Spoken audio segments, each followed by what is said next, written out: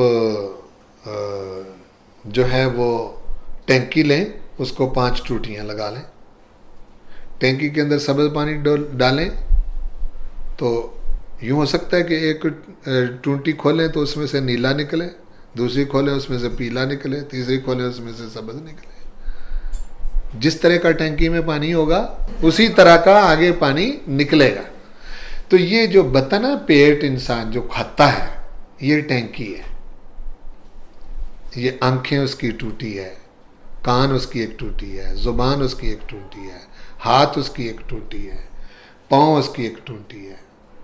یہ جسم جو ہے یہ اس ٹینکی کی ٹوٹیاں ہیں. ٹھیک ہے. حرام کھائے گا تو ہاتھ حرام کریں گے، حرام کھائے گا تو آنکھیں حرام دیکھیں گی، حرام کھائے گا تو زبان حرام بولے گی، حرام کھائے گا تو حرام کی طرف چل کے جائے گا، حلال کھائے گا تو اس میں سے حلال نکلے گا. یہ کھانے پینے کا بڑا اثر ہوتا ہے.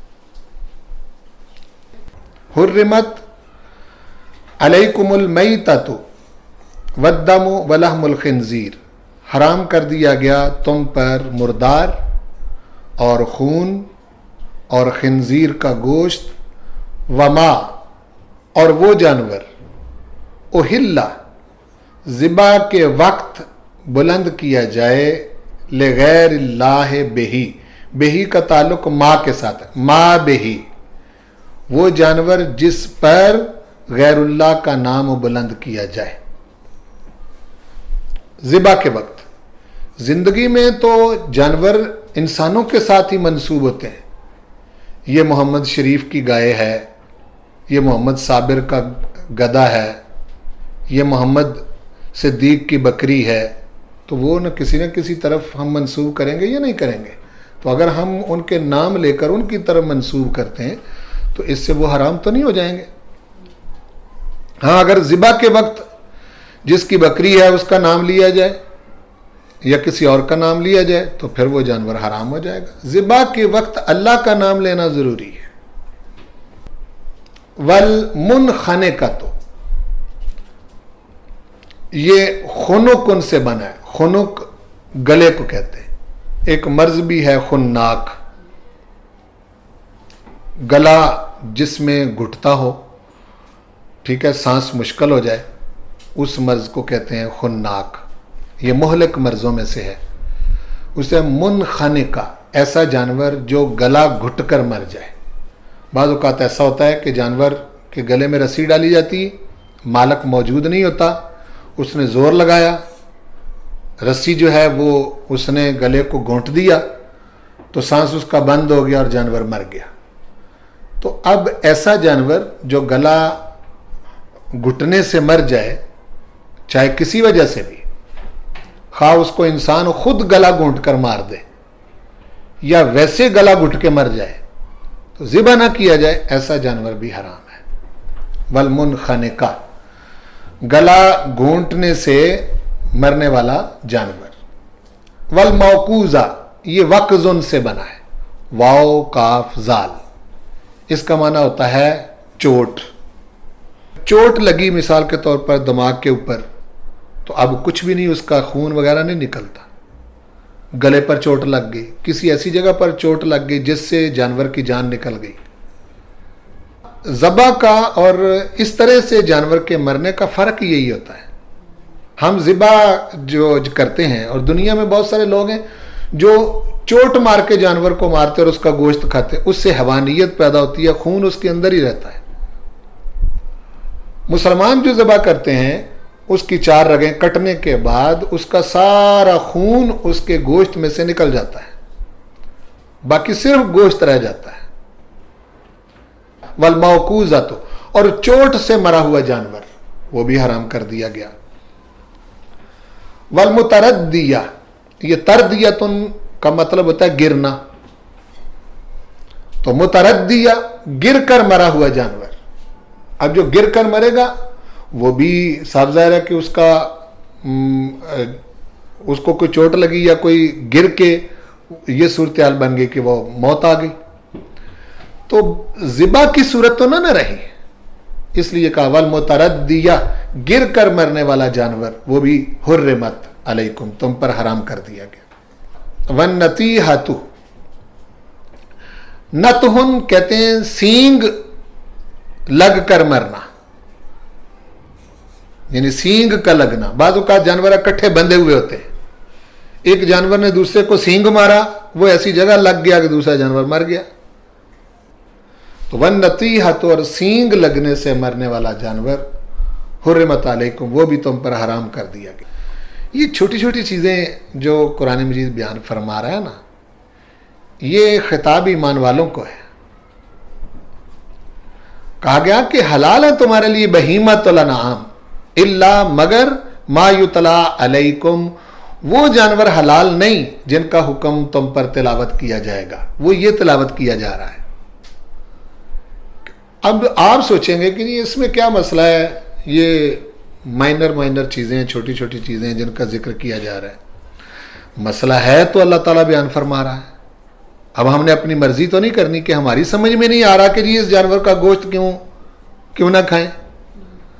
اب سینگ لگ کر مر گیا جانور تو آپ اس کے مطلب یہ ہے کہ کسی حصے کا گوشت کاٹ کے کھا لیں تو وہ حرام ہے. وما اکل السبع الا ما زکیتم، وما، اور وہ جانور اکلا کھا لیا، السبع درندے نے. اب دیکھو مثال کے طور پر شیر نے حملہ کیا ہرن پر، اس نے ابھی عربی جانور جو ہے وہ زندہ ہے، ایسے حصے کا گوشت وہ کھا کے چلا گیا کہ باقی ہرن جو ہے وہ زندہ ہے. اب آپ نے چھری لی اور اس کو ذبح کر لیا، تو جس حصے سے اس نے کھایا اس کو کاٹ کر پھینک دیں، باقی جانور جو ہے وہ تمہارے لیے حلال ہے چونکہ تم نے ذبح کر لیا ہے. وما اکل السبع، اور وہ جانور اکلا کھا لے، السبع درندہ، الا مگر، ما زکیتم جس کو تم ذبح کر لو. یعنی اگر جانور نے وہ کھایا ہوا ہے اور وہ وہیں مر گیا ہے تو اس کو تو تم نے ذبح نہیں کیا، وہ تمہارے لیے حلال نہیں. حلال کی صورت ایک بتا دی کہ الا ما زکیتم، مگر وہ جس کو تم ذبح کر لو. آگے فرمایا کہ وما ذبح علی النصب، اور وہ جانور جن کو ذبح کیا گیا ہو نصب پر. نصب کیا ہے؟ یہ نصب ایک چیز کو گاڑنا ہوتا ہے. جہاں ان کے بت ہوتے تھے اس کے آگے وہ ایک پتھر گاڑتے تھے مشرکین، تو وہ کوئی جانور لے جا کر اس بت کی رضامندگی کے لیے اس پتھر کے قریب جا کے وہاں ذبح کرتے تھے. وما ذبح علی النصب، علن نصب، نصب پر جو جانور ذبح کیا جائے وہ تمہارے لیے جائز نہیں. سمجھ آئی ہے؟ وَأَن تَسْتَقْسِمُوا، اور یہ کہ تم تقسیم کرو، بالازلام، تیروں کے ساتھ. وہ کیا ہوتا تھا کہ مشرکین نے ایک تھیلا رکھا ہوتا تھا، ایک پر لکھا ہوتا تھا الرب، ایک پر لکھا ہوتا تھا النصف، ایک پر لکھا ہوتا تھا الثلث، ایک پر لکھا ہوتا تھا الکامل، تو ایک پر لکھا ہوتا تھا الصفر خالی. تو وہ جانور ایک ذبح کر لیتے. تو قرآن اندازی کون کا طریقہ یہ تھا کہ بھائی ایک تیر اٹھاؤ، وہ تیر اٹھاتا، اس پر نصب لکھا ہوتا تو آدھا جانور اس کا، جس پر الرب لکھا ہوتا تھا اس کا 1/4 جانور اس کا. اسی طرح جتنا اس کے اوپر لکھا ہوتا تو وہ اس کو دے دیا جاتا. اس طرح جو ہے وہ غیر منصفانہ تقسیم ہوتی. اگر کئی 4 آدمیوں نے مل کے ایک جانور کو ذبح کیا ہے، جس طرح ہم قربانی میں کرتے ہیں 7 آدمیوں کے لیے بڑی قربانی کو، تو ہم برابر 7 حصے ان کے تقسیم کرتے ہیں. اس حد تک کہ اگر ہم کہتے ہیں کہ اگر اس جانور کا گوشت تول کر تقسیم نہ کیا جائے تو پھر ایک کو کم جائے ایک کو زیادہ جائے تو 7 میں سے کسی کی بھی قربانی نہیں ہوتی. ٹھیک ہے، اس حد تک احتیاط ہوتی. تو یہ جو قرآن اندازیاں جس میں بے انصافی ہوتی ہے، یہ جوئے کے تیر ہوتے تھے. جوا کھیلنے کا ایک طریقہ تھا ان کا، عربوں کا. آج بھی اس کی کئی شکلیں ہیں، اس کی بہت ساری شکلیں. آپ کبھی کسی خاص مقامات جہاں یہ میلے لگتے ہیں یا کسی جگہ جاتے ہیں تو وہاں وہ قسمت کا حال معلوم کرنے والے لوگ بیٹھے ہوئے ہوتے ہیں. ٹھیک ہے، وہ ایک چکر سا ہوتا ہے، اس کو گھماتے ہیں. وہ سوئی ایک جگہ ٹھہر جاتی ہے، دوسری جگہ ٹھہر جاتی ہے. ایک تیرا حال بڑا اچھا رہے گا، تیرا دن بڑا بدقسمت رہے گا، اگلا سال تمہارا گیا، اس سے اگلا گیا، ویسے ہی بیکار گیا. اس طرح سی چیزیں جو ہے نا وہ لکھی ہوئی ہوتی ہیں. اب دیکھو، اور کئی جگہوں پر شہر میں جائیں سٹی پر تو فٹ پاتھوں پر بھی بیٹھے ہوتے ہیں اسی طرح کے لوگ. ٹھیک ہے نا. تو میں کئیوں کو کہتا ہوں کہ اگر اس نے یہ قسمت اتنی اچھی معلوم کر لیتا تو خود فٹ پاتھ پر بیٹھ کر کیوں زندگی بسر کر رہا ہے. ٹھیک ہے نا، یہ بالکل بیکار سا ہے. اور بعضوں نے تو وہ طوطے رکھے ہوتے ہیں، آگے کارڈ رکھے ہوئے ہوتے ہیں، وہ طوطے کو ایسے چھڑی پر اٹھا کر اور اس کے اوپر لے جا کے وہ طوطا ایسے چھوٹے اس کو سدایا ہوا ہوتا ہے، وہ گھومتا اس میں سے ایک لفافہ اٹھا کے اس میں سے نکال کر وہ کہتے ہیں ہاں جی تمہیں زندگی میں ایک بڑا اچھا سفر نصیب ہوگا، اللہ تمہیں نیک اولاد دے گا، تمہیں رزق بہت وسیع ملے گا. اس طرح کی چیزیں اس کے اوپر لکھی ہوتی ہیں. جن لوگوں نے طوطوں سے اپنی قسمتیں معلوم کرنی ہیں، ہاں جی، ان سے بڑا وہمی آدمی کون ہو سکتا ہے. ایمان والا اپنے رب پر کامل یقین کے ساتھ اپنی زندگی بسر کرتا ہے. ایمان جس شخص کو نصیب ہے وہ اس طرح کا متزلزل انسان نہیں ہوتا کہ چھوٹی موٹی مشکلات سے مصیبتوں سے گھبرا کر کبھی نجومیوں کے پاس جائے، کبھی جوتشیوں کے پاس جائے، کبھی آتشیوں کے پاس جائے، ہاں جی، کبھی ٹیوا لگانے والوں کے پاس چلا جائے، کبھی کسی کے پاس چلا جائے کہ جی پتہ نہیں جی حالات خراب ہو گئے ہیں، کاروبار جی اس طرح ہو گیا ہے، مجھے یہ نہیں سمجھ آیا کہ سارے گھر کے جی بیمار ہو گئے ہیں جی فلاں ہو گیا، اور لوگوں کے پاس اس طرح گھومتا پھرے. وہ شخص جو ہے وہ شخص سمجھ نہیں رہا. ایماندار شخص جو مومن شخص ہوتا ہے وہ بڑے کامل یقین کے ساتھ اپنے رب کے ساتھ تعلق کو سمجھتے ہوئے زندگی بسر کرتا ہے. یہ بڑی خاص بات ہے جو میں کر رہا ہوں. یہ آپ کو زندگی میں واسطہ پڑتا رہے گا، تکلیفوں سے بھی واسطہ پڑے گا، خوشحالیوں سے بھی واسطہ پڑے گا. ایسا بھی ہو سکتا ہے کہ گھر میں کچھ بھی نہ رہے، ایسے بھی ہو سکتا ہے آپ کے حالات تنگ ہو جائیں. بعض اوقات تدبیر کامیاب ہو جاتی ہے، بعض اوقات تدبیر کامیاب نہیں ہوتی. بعض اوقات انسان تدبیر کرتا ہے تو وافر رزق آنا شروع ہو جاتا ہے، بعض اوقات تدبیر کرتا ہے کچھ بھی نہیں ملتا. تو اس سے مایوسی کی طرف انسان کو نہیں جانا چاہیے. بندہ مومن بہت سمجھ سوچ کے بڑی اچھی فکر کے ساتھ چلتا ہے اور کبھی بھی اپنے رب کی ذات کے بارے میں مایوس نہیں ہوتا. ایسا نہیں ہوتا کہ وہ کبھی سوچیں یہ میرے ساتھ کیا ہو گیا ہے. ایسے لوگ ہی شکار ہوتے ہیں کن لوگوں کے؟ ان لوگوں کے یہ جو بیٹھے ہوئے ہیں جگہ جگہ آپ کے پیسے بٹورنے کے لیے، اور زیادہ شکار ان چیزوں کا عورتیں ہوتی ہیں. ٹھیک ہے نا. اس طرح وہمی انسان بن کے زندگی نہیں بسر کر سکتا. بیٹا مشکلات آتی ہیں، بیماری آ گئی صبر کرو، کوئی گھر کا جی چلا گیا صبر کرو، کوئی آپ کی جان پر بن گئی صبر کرو. اللہ تعالیٰ نے صبر کس لیے رکھا ہے؟ صبر کا اجر کس لیے رکھا ہے؟ تو وَأَن تَسْتَقْسِمُوا، اور یہ کہ تم تقسیم کرو بِالْأَزْلَامِ، جوئے کے تیروں کے ساتھ. ہاں جی، یہ بھی تم پر حرام ہے. ذالکم فسق، یہ سب کچھ نافرمانی ہے.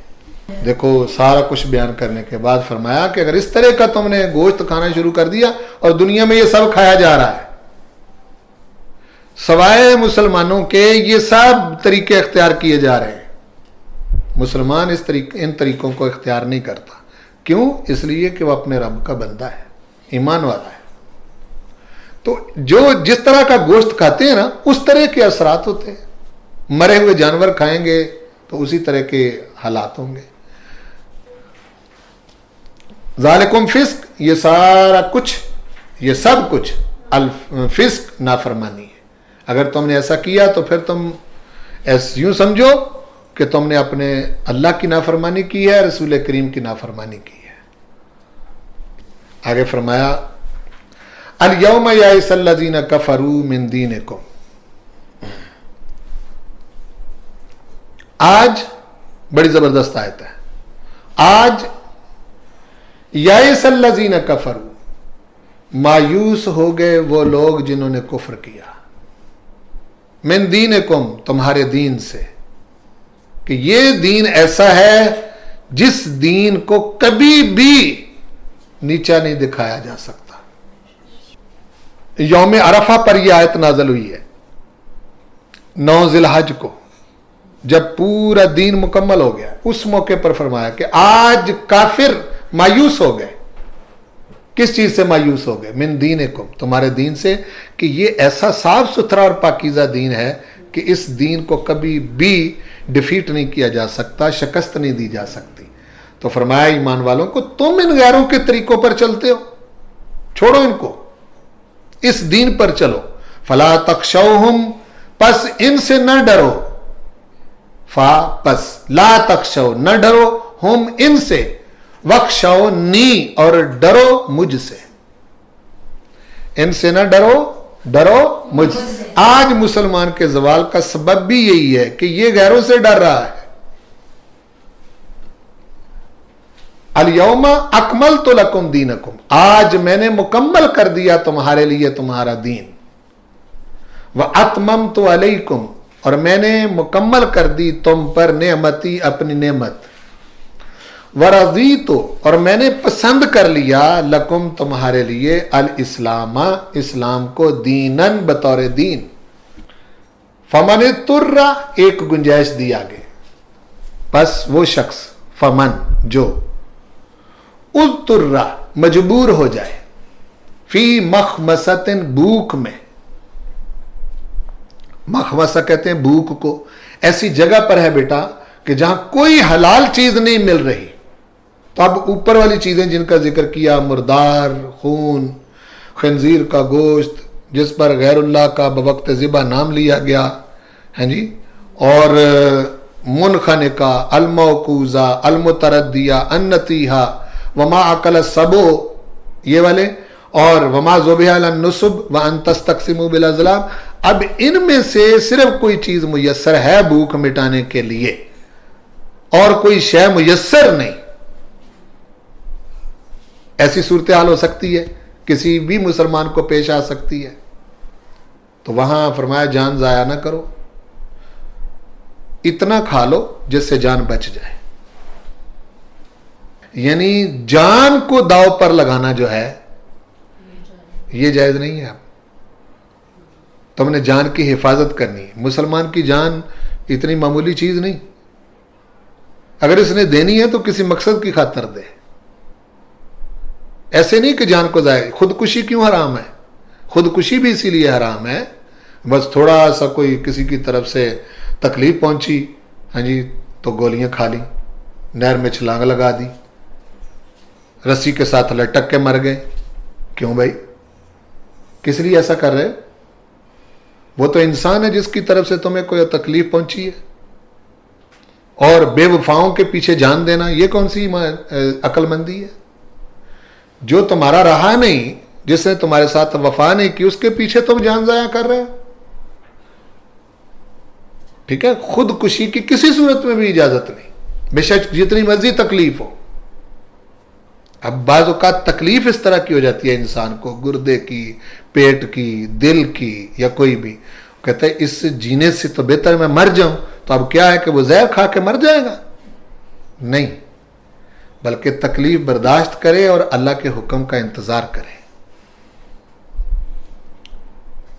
خودکشی جو ہے یہ حرام ہے، اور اس کا اتنا بڑا وبال ہے کہ جس حالت میں، جس اذیت میں خودکشی کرنے والا مرتا ہے، حضور نے فرمایا کہ قیامت کے دن اٹھنے تک اسی تکلیف میں مبتلا رہتا ہے. اب کیا پتہ قیامت کب آنی ہے. دنیا کے اندر مومن کے لیے جائز نہیں کہ وہ خودکشی کرے. غیر قومیں شوقیہ خودکشی کرتے، لوگوں کو اکٹھا کر کے خودکشی کرتے ہیں. یہ جاپانی لوگ جو ہیں، ہاں جی، بیٹے نے وفا نے کی خودکشی کر لی، بیوی نے وفا نے کی خودکشی کر لی، اولاد نے وفا نے کی خودکشی کر لی، نوکری سے کسی وجہ سے ہاتھ دھونے پڑ گئے خودکشی کر لی. یہ تو ایسے جذباتی انسان کا فیصلہ ہوتا ہے جس کو معلوم ہی نہیں کہ ہم کس مقصد کے لیے دنیا میں آئے. یہاں ہم مرنے کے لیے نہیں آئے. ایک وقت ہے اللہ کا دیا ہوا، اس کو ہم نے اللہ کے حکم کے مطابق گزارنا ہے. ٹھیک ہے نا جی. یہ بہت تربیتی باتیں ہیں جو میں آپ کے ساتھ کر رہا ہوں، اور یہ سمجھنے والی چیزیں ہیں. ان لوگوں کو پڑھیں جنہوں نے دکھ کے اندر اپنے رب کے حکم کے مطابق زندگیاں بسر کی ہیں. اس دنیا کے اندر سکھ کم ہے، ایک سے ایک بڑھ کر دکھ. پہلے اپنے دکھ، پھر اولاد کے دکھ، پھر اولاد کی اولاد کے دکھ، بعض اوقات گھرانے کے دکھ، بہنوں بھائیوں کے دکھ، ارد گرد عزیزوں کے دکھ، اپنے نہیں تو دوسروں سے جانچ. خود انسان کی زندگی بہتر بسر ہوئی، کسی بچی کی طرف سے تکلیف پہنچ جاتی ہے. اس میں سے گزر کر رحمت عالم صلی اللہ علیہ وسلم نے اللہ کے حکم کے مطابق زندگی بسر کر کے بتایا ہے کہ اس طرح سے زندہ رہنا ہے تم نے. مسلمان اس طرح کا جذباتی نہیں ہوتا کہ اپنی جان پر کھیل جائے. نہیں، ہاں اگر جان اس نے دینی ہے تو اللہ کی رضا کی خاطر دے، شہید ہو جائے تو پھر اللہ تعالیٰ فرمائے گا اب میں تجھے مرنے نہیں دوں گا. بلا یاؤن زندہ ہے پھر. ٹھیک ہے نا. جان بھی دینی ہے تو کسی مقصد کی خاطر دے نا. ایسی جان ضائع کر دی. جان تو بڑی قیمتی چیز ہے. تو اس لیے کہا فمن اضطر، پس جو مجبور ہو گیا، فی مخمصۃ، بھوک میں. لیکن ایک بات آگے کر دی، شرط لگا دی، غیر متجانف، نہ مائل ہونے والا ہو الاسم، گناہ کی طرف. غیر متجانف، نہ مائل ہونے والا ہو الاسم، گناہ کی طرف. یعنی مطلب یہ ہے کہ دل نہ کرے، مجبور ہو گیا، جان نہیں بچ رہی تو بقدر ضرورت اتنا کھانا ہے جس سے جان بچ جائے، وہ بھی مجبوری میں. خود وہیں کھڑا رہے. اگر اتنا کھائے گا اور مائل نہیں ہوگا گناہ کی طرف تو فرمایا فإن اللہ غفور رحیم، بے شک اللہ تعالیٰ بخشنے والا مہربان ہے. اب دیکھو یہاں جہاں لا کے بات کو ختم کیا.